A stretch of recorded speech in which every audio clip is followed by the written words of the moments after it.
Assalamualaikum warahmatullahi wabarakatuh. My name is Aslia Ibra. So now let's move on to the 5 types of regimes that can be identified in the modern world. We have Western liberal democracies, East Asian regime, Islamic regimes, and lastly, the military regimes. So the first one is the Western liberal democracies, which is already been discussed by the previous reporter. So now let's move on to the illiberal democracies. Illiberal democracies refers to political system where elections occur and there is some form of democratic participation like voting, but the governing practices and institutions do not fully embrace liberal principles such as individual rights, freedom, or the rule of law. Illiberal because of its lack of liberal values. Illiberal democracies are hybrid regime, but instead of seeking to reconcile democracy with constitutionalism, they have emerged out of gray zone about dictatorship and democracy. Illiberal democracies hold election to maintain its facade of legitimacy through popular support. Yun yung kaibahan niya sa totalitarian regime. So now let's move on to these two concepts for us to understand more about illiberal democracies. First is the authoritarianism. Authoritarianism emphasizes the claim of authority over those of individual liberty.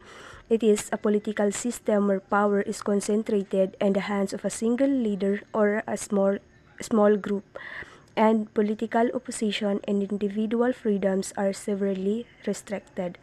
Second is majoritarianism.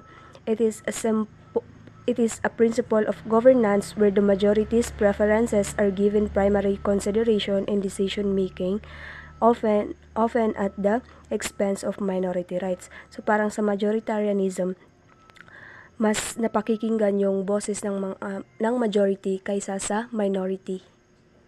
So now let's move on to the third one, East Asian regime. East Asian regime refers to the various political systems and governments that have emerged in East Asia, a region such as China, Japan, South Korea, and so on. There are some important concepts in East Asian regime. First is the Asian values. This concept is referred to describe a set of cultural, social, and political values believed to be common to East Asia. The second one is Confucianism. It is a philosophical and ethical system based on the teaching of Confucius, a Chinese philosopher. His ideas have had a profound influence on the East Asian political thought. This concept emphasizing moral values, personal and governmental ethics, and correct social relationship. And lastly, the theocracy, literally mean the rule of God. It refers to a form of government where religious leaders or religious laws hold political power, where a state is governed by divine or religious principles.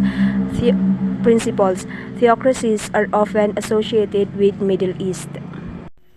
So now let's move on to Islamic regime. So before we discuss what Islamic regime is, let us first define what these two concepts that are associated with Islamic regime. The first one is the Sharia or the Islamic law. This refers to the body of Islamic law derived from the Quran or the Holy Book of Islam and the Sunnah, the tradition and practices of the Prophet Muhammad. Sharia covers all aspects of life, including family law, social behavior, criminal law, and so on. And the second one is the dictatorship. It refers to a system of government in which absolute power is concentrated in the hands of an individual. So, Islamic regime refers to a political system governed by Islamic principles, Sharia law, and values. Some countries that are good example for Islamic regime is Saudi Arabia.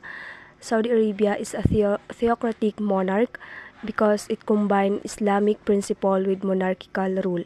Also, Iran is Islamic Republic. Elected representatives governs under Sharia law.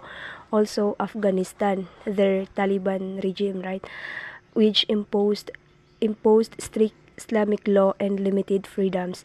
And also Pakistan, Pakistan is an Islamic Republic with Sharia courts and Islamic principles influencing governance. So now let's move on to the last type of regime, the military regime. So before we proceed, what military regime is, let us first define what is junta. Junta is a Spanish word literally mean a council. It refers to a small group of high-ranking military officers ruling collectively. Now, what is military regime? Military regime, also known as military dictatorship or military junta, is a government where the military has a complete control over the political and administrative institutions of a country. It is a form of dictatorship in which the government is controlled by the military rather than by elected civilian authorities. Most of political regime are shaped by a combination of political, economic, cultural, and such, but military regime primarily rely on military power. So the best example of military regime is what is happening in Myanmar. That's all. Thank you.